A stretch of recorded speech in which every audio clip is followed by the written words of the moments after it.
work in London at Roehampton University. I did my teacher training and I taught for about 20 years, mostly in special schools and in hospitals. I have a particular interest in boys and girls in hospital.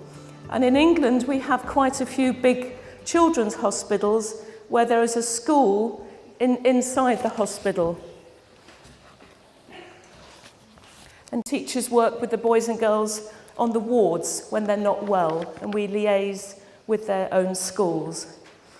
I'm also particularly interested in dyslexia. That's one of the most common special needs across the world. In England, we have a lot of boys and girls with dyslexia. I'm sure you do here in Lithuania as well. And I'm also interested in e-learning and using technology for boys and girls with special needs. There's a lot of really good software now that they can use to help them with their studies. And as Teresa mentioned, we've done a lot of international projects at Roehampton. One of the main projects I've been involved with is working with teachers in India who have an enormous challenge. Only 50% of their children go to school. So the other 50% never have any education. So for them, inclusive education is a big challenge for all the children, not just for the ones who go to school. So what we want to talk about today is doing it differently. I was really pleased when Salomea sent me the name for this session today, because I think it's really helpful sometimes to have a day like this and to sit with some colleagues and perhaps people you work with and to think about in your school, what could you do differently? So what we're going to do for the rest of the day, sometimes it will be me talking, but I would like you to do some work as well. There's nothing worse than just sitting all day listening to somebody else talking. That's not what I've come for. So I want you to have some discussions and for you to think about your own practice and to reflect on your practice. I know some of you are working in schools and some of you are involved in teacher training and other professional areas. So it's fantastic that you can hear some different opinions today from different colleagues and different types of schools. And also, where can you go to find out about good practice? England is a little bit bigger than Lithuania, but not much compared to very big countries like America, for example. So it's important not to just look in your own country, but to look at what other countries are doing as well, and to see what they say about good practice. I was really pleased to hear that I was coming to Lithuania. I've heard a lot about Lithuania, and sometimes I fly over Lithuania and look out the window and I say, there's Lithuania. But I've only seen it from so many meters up in the air. And a long time ago, some of my family's relatives came from Minsk and Vilnius 200 years ago. So we've always been talking about where is Vilnius. So it's lovely to be here. Okay, so in England, we've had a lot of arguments about inclusion and what does inclusion mean. And for about 20 or 30 years now, we've been having a big argument with the teachers and the government, similar to the discussions I think you're having here, about where do some of these boys and girls go to school. Do they go to your school, if you're a mainstream school? Or do they go to a special school? There's a lot of international discussion about this. Where's the best place for these children to go? So the international policy context, we're nearly 60 or 70 years now. So after the Second World War, we had in 1948 the Universal Declaration of Human Rights. I'm sure a lot of you have heard of that legislation. And it was that legislation that started the discussion about children coming into our schools. So again, 89, 1990, and the Salamanca Statement in 1994 again, that's the reason why we're here today. This is the big piece of legislation that's underpinning all these ideas about special needs and inclusion. So this is the United Nations in 1989. Now I've got this in my office at work, I've got this on my office wall, because I think this is a really, really important piece of writing. So Article 29, these are the goals of education, and these are supposed to be international goals, which is quite a challenge, and quite an expensive challenge as well. So education is supposed to develop every child's personality, talents, and abilities to the full. And it should encourage the child's respect for human rights, as well as respect for their parents, their own and other cultures, and the environment. That's a really big piece of writing, very important.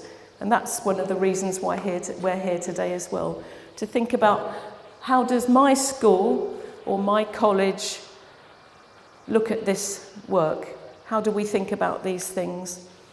So children's personality and their talents and their abilities. So the Salamanca Statement in '94, this was looking at an international commitment. And it was because of the Salamanca Statement that Salamea and her colleagues were able to get the funding for the project that she's been involved with. So a lot of funding has been given, not just in Europe, but across the world, for schools to think about some of these things and how they can do it differently for children. So what Salamanca says is that boys and girls with special needs must have access to regular schools. So that's normal schools, mainstream schools, so that we can have education for all. So we can't leave them at home, and we can't leave them in hospital if they have no teaching, and we can't leave them in their caravans if they're gypsy children or travelling children. It's asking every village, every town, to have schools where children can have access to schools.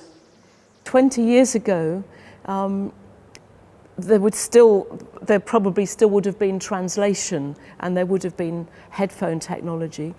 But what we didn't have was the legislation. So we've now got European legislation and international, so that working with disability, with inclusion, it's not an option anymore, it's the law. So we now have the law behind us when we want to look at changes in schools and colleges, which is good, because some countries, some governments wouldn't do it otherwise, unless it was the law. So it's a good way to make change happen. But it takes a long time for change. You can't just say, okay, next week all of Lithuania is going to be inclusive, because it takes a long time and it's expensive, and you have to look at training. So a big event like today's event organised from UPC is fantastic, because they meet other teachers and it gives them confidence. I hope it will give them confidence to try, even if they try one idea, I'll be pleased. They won't try everything, but it makes them to start having a discussion. So boys and girls with special needs, with different educational needs. Sometimes they have difficulty processing information. So it might be that you've said something really clearly, like, okay, now it's nearly lunchtime, please can you go and queue up by the door? But some children, if they haven't got a very good memory, they might not be concentrating, they might not be listening, they might go to a different door, or they might not do anything at all. So sometimes students don't listen properly. Some students will learn things really fast, and some will learn things really slowly. So again, if you have a child like that, it's important to know why they can do things so fast. They might be really, really talented at maths, for example. Or why are they doing things really slowly? Perhaps they're left-handed, as we said. I'm going to give you a little test this morning. Does anybody here speak Greek? I hope not. Excellent. What I want you to do is to get a piece of paper and a pen. And what I would like you to do, I would like you to, first of all, to listen to what I'm going to say and write it down as you hear it. Okay? And then secondly, I'm going to put some stuff on the board and I want you to copy it as fast as you can.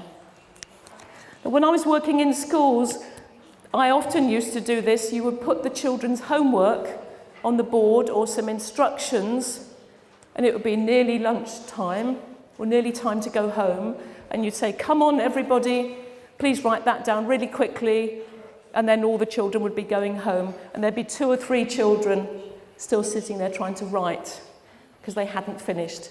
So I'm going to give you an example of what that feels like if you were the poor child who's not writing very well. And if you're normally right-handed, I'd like you to use your left hand, please. Okay, no cheating.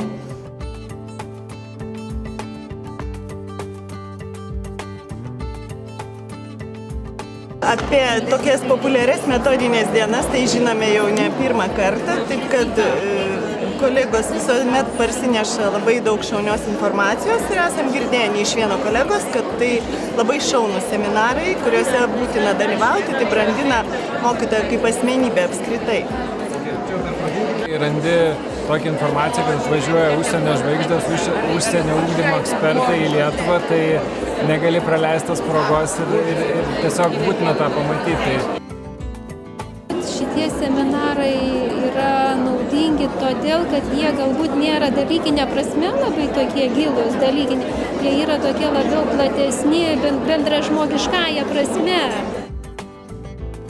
Lektoriai labai šauniai veda seminarą ta prasme, kad mokytojas susivoktų, kaip reikia dirbti su mokiniais specialių poreikių, turinčiais specialių poreikių ir susivokti ne tai teorinė prasme, bet praktiškai pasijusti šitų mokinių kailyje ir tiesiog suvokti, kaip jų trikdymas, jų elementariausių pojūčių, klausos, regos, rašysenos pojūčių trikdymas, kaip gali trukdyti jų darbui, suvokimui ir mokytojai labai gerai pasijusti jų kailyje.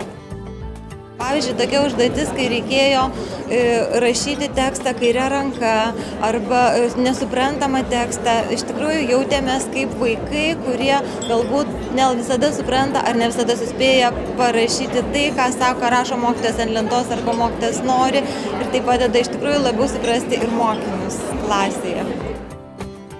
Padeda apskritai žiūrėti į vaiką kaip asmenybę, ieškoti jo unikalumo, jo skirtingumo ir aišku, ta patirtis, kuri ateina iš kitų mokytojų, ypač, kurie, pavyzdžiui, čia yra mokytojai, kurie dirba su specialiais poreikiais ir yra, mes sakom, iš tokių paprastų mokyklų.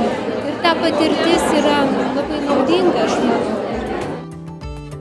When I saw all the teachers this morning, if they were not talking, I would not have known that they were Lithuanian teachers, because